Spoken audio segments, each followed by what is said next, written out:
అందరికీ హాయ్ అండి. ఈరోజు రవ్వ లడ్డూలు చేస్తాను నా స్టైల్లో. అది స్వీట్ లాగానే తినాలి.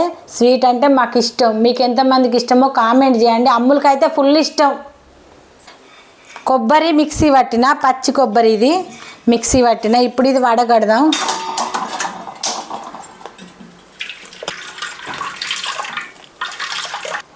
ఇప్పుడు ఈ పాలు అయితే చిక్కగా చేసుకోవాలి, పల్సగా చేసుకోవద్ది. కొబ్బరి పాలు ఏ గిన్నెలో వేసుకుంటామో అదే గిన్నెలో కొలిచిపోతాను. ఇప్పుడు నేను ఇట్లా చిక్కగా ఉంటేనే మనకు లడ్డు టేస్టీగా ఉంటుంది. ఒక వారం రోజులు ఉన్నా ఖరాబ్ కాదు.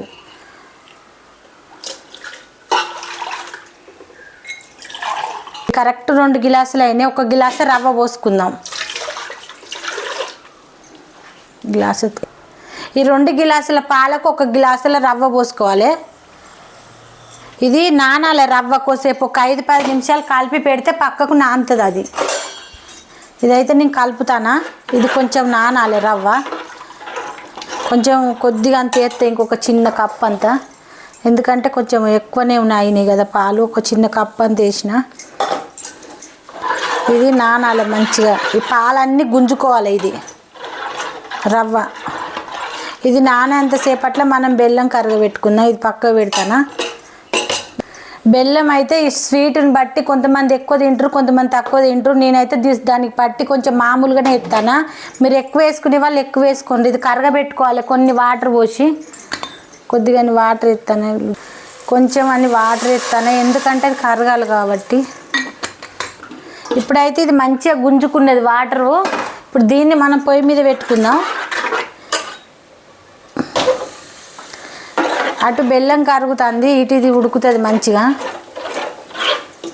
ఇదైతే సిమ్ములు పెట్టుకొని కలుపుకోవాలి. మంట ఎక్కువ పెట్టుకుంటే మాడిపోతుంది. ఇది అంటే గడ్డ కడుతుంది. సిమ్ములు ఉంచుకొనే కలుపుకోవాలి. చెయ్యను పొత్తాన్ని. ఇది ఎంత కలుపుకుంటే అంత గట్టిగా అయితే ఉంటుంది. ఉడికిన కొద్ది గట్టి పడుతూ ఉంటుంది. కలుపుడే మంచిగా కలపాలి మనం. ఇప్పుడు బెల్లం అది కరిగింది, అది కూడా ఇలా పోసుకుందాం. ఇక ఇప్పుడైతే మనం ఇది ఇలా పోసుకుందాం, ఎందుకంటే ఇది అయిపోయింది. వడగట్టుకుందాం అని చెత్త గిట్లున్నా కూడా మనకు ఇది అవుతుంది. అలా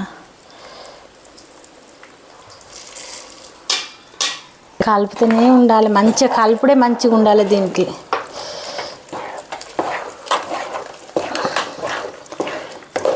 ఉండలు ఉండద్దు. ఇది మంచిగా కలపాలి.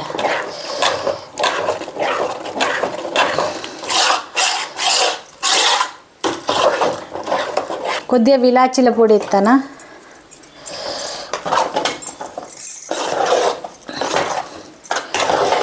కచ్చెపెచ్చే మిక్సీ పట్టాలి అవి. నేను ఇంకా కొన్ని వేస్తా.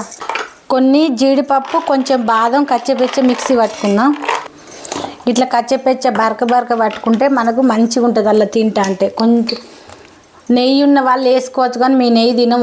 కొంచెం చుక్క ఆయిల్ వేసి కిస్మిస్లు కొంచెం ఆయిల్ నెయ్యి వేసుకొని వేపుకుంటారు, కానీ మీ నెయ్యి తినం. నెయ్యి తినని వాళ్ళు ఇట్లా వేపుకుంటే కూడా బాగానే ఉంటుంది.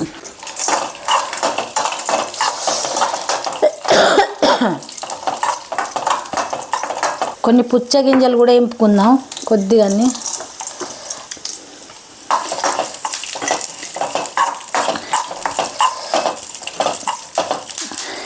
ఈ పొడి ఇలా పోసుకొని కొంచెం కింది మీద కలిపి ఇట్లా వేపుకుంటే ఏమైందంటే మనకు తింటా అంటే మంచి టేస్ట్ వస్తుంది. ఇవి ఇంకా నెయ్యి తినే వాళ్ళు అలా పోసి వేపుకుంటే అయితే టేస్ట్ సూపర్గా ఉంటుంది. కాకపోతే మీ నెయ్యి తినం. ఇది ఇలా పోసుకున్నాం. ఊరికే కొబ్బరితో ఒకేలాగా స్వీట్ కాకుండా ఇట్లా ఒకసారి చేసుకుంటే టేస్ట్ మంచిగా ఉంటుంది. ఇది కూడా అయిపోయిందిగా. ఇది గ్యాస్ ఆఫ్ చేసుకొని ముద్ద కట్టుకుంటే అంతా కలిపి మంచి కలుపుకోవాలి. ఇది అంతా మన లడ్డూలు అయితే రెడీ అయిపోయినాయి. ఎంత స్మూత్గా చూడండి. టేస్ట్ అయితే మస్తు ఉంటాయి. ఒక 5-6 రోజులైనా ఖరాబ్ కావు.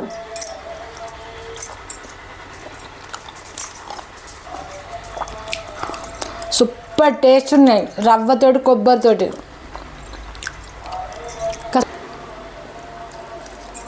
తింటా అంటే తినబుద్ధి అవుతుంది, కానీ అమ్ములు తిడుతుంది వీడియో చేయి వాళ్ళు లడ్డూలు తినుకుంటుంటావాను.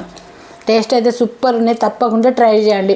ఊగా కొబ్బరితో ఒక్కలాగా కాకుండా ఇట్లా కూడా ట్రై చేయండి. సింపుల్గా అయిపోతుంది. పిల్లలు అయితే ఇష్టంగా తింటారు. అమ్ములకైతే ఫుల్ ఇష్టం. నా కొడుకు కూడా చాలా ఇష్టం ఇవి. పిల్లలు ఇష్టపడే మనం తప్పకుండా చేసి పెట్టాలి కాబట్టి నేనైతే ఇవి చేసిన